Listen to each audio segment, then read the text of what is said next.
Hi, Tony. This looks pretty good. You know, one thing I want you to check on is the depth or the height for the flat portion of the top book. Now, that book's going to be closer to eye level, which means you can see more of the spine and less of the cover on top. Otherwise, things look all right.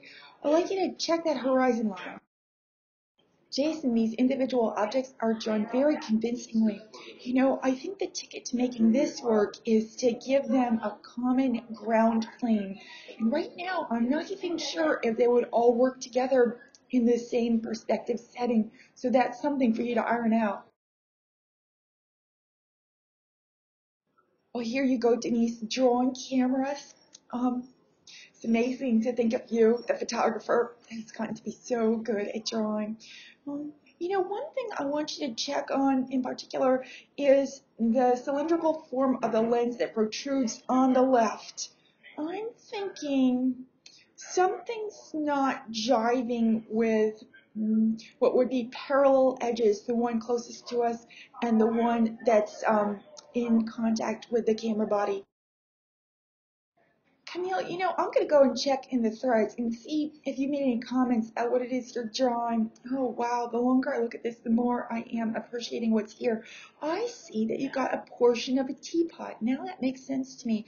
You know, everything here looks quite good. I'd say just begin to let go of line as you develop this work into what's needed for assignment 2. There's a really nice touch here. Good work so far. And you know, with that teapot, I think I draw the entire thing by tacking an extra page on temporarily because you'll want the scale of the teapot to be appropriate to that of the cup. And right now, it seems as though the pot might be a little smallish.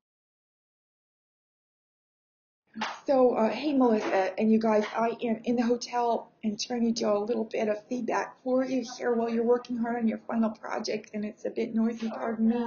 And I haven't read all your notes yet, things you might have written in addition to posting the artwork. You know, Melissa, here I think you're having an issue with the ground plane. I think that the Hershey bar is going to slip back into space much more than what you've got in the same with the graham crackers. Oh, you know, the longer I look at this, I'm getting it. It's a recipe for s'mores. This is a good theme. But you need to use sighting with a pencil to judge how the angle is going to look, that diagonal for the candy bar, the diagonals that we see with the graham crackers, and it's going to lay down much more flat unless you are standing clear over the table. But the way you've drawn the marshmallows is telling me that's not what you're doing. Now, Lisa, this is interesting. Why is it that your three objects are all sort of snuggled up next to each other, but not one of them really does overlap the other? If you can, I would modify this composition just a touch. Now, let's see. The opening of the box or the top of the box, I'm not persuaded about your shape there. I'm going to recommend the same as I recommended to Melissa. Please use sighting. I want you to check um, a longer length against a shorter one. And the big issue here is that rear point. It's sticking up too much. You want to squash this so it's a very sort of shallow diamond shape. And also with the cylindrical box, I'm thinking that's a little like a cookie tin or something. Check the ellipse on the top and check the right side. I think it ought to be vertical. Well, yeah, you've pushed this further than it needed to come in assignment 1. Um, I do love these sorts of seashells, the big ones in particular. I like the way one's turned to the side and the other has its opening facing us. I want you to check on the size and shape of the one that's turned, and that's going to be a lot harder now that you've been adding value already.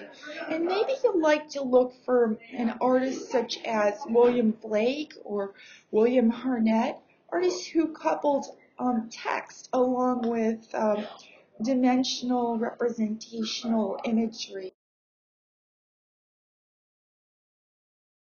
Well, Teresa, this looks quite good.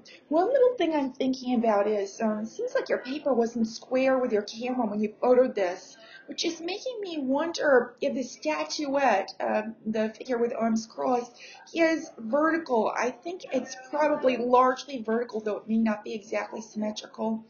Um, the mouth of the vase is going to look like an ellipse unless it's exactly at your eye level. And this looks to me like the vase ought to be a little below eye level. I want you to check the elliptical opening or the opening there, and also check the curve on the bottom edge of the vase and maybe on the bottom of the stand for the sculpture. Usually a curve at the lower end of a cylindrical form, something that's standing vertically and is a little below eye level, is going to be curvier than what you've got. On the whole, this seems like a nice arrangement. Think about what you could add to the top right. It might be some detail from the background just to fill that space a little bit. And the little box on the right looks good.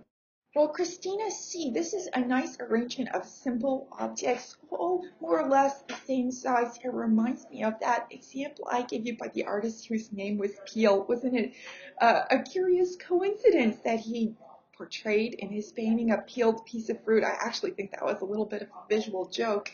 And maybe you've got something going here. You've got a light bulb, you've got a flashlight, and that book. Well, the book is a nice addition. It's a nice simple form, but I think if you're seeing the front square like you're portraying it, that there's going to be some diagonal at the spine on the top. I want you to check that. Please use citing. Also, because you're disguising or hiding the right edge of the book behind the flashlight, things are a little ambiguous. And you may be doing that for fun. It might be a little bit of a game. Or you might be, hiding the harder part of the subject so you don't have to draw it. Just give that some thought. Christina P., I can see you've paid a great deal of attention to crafting the shapes that you're portraying. And my, how many different subjects we have here. It was suggested that you could have 3 or more, and you certainly have more. I like the way that you're drawing lines on the balls. They're helping to describe how the balls are round, particularly that one in the lower right corner. I want you to check the volleyball. Check the lower stripe in the foreground. It's a diagonal there, the one that we can see it in its entirety, the lowest one of the threesome, and make sure that's the right width. I'm wondering about this page. It looks like you might have drawn a preliminary image on newsprint, and perhaps you're going to transfer this composition to better paper. It does seem like you pressed hard, and I'm concerned that if you continue the drawing on this page, you might have grooves in the paper to contend with. With the large cylindrical form that's rather central, I want you to check the top right corner of that and see whether it might not need to be quite so sharp. Lisa, it's nice to see this work revised. You've added a lot of detail. It seems as though there are now tea bags in the foreground that weren't there. I want you to check the elliptical shapes for the tops of the tea bowls or teacups. I think even if these were thrown on the potter's wheel, they're going to be a more regular shape. For instance, the one on the left, the top right edge, seems too full. Flatten that a little, perhaps. Check the shape for the spout, and I want you to consider how thick is the edge of the spout, the outer edge. I'd like to see a suggestion of steam there. With regard to your box of tea, I would discourage you from having that sit on the bottom edge of the page.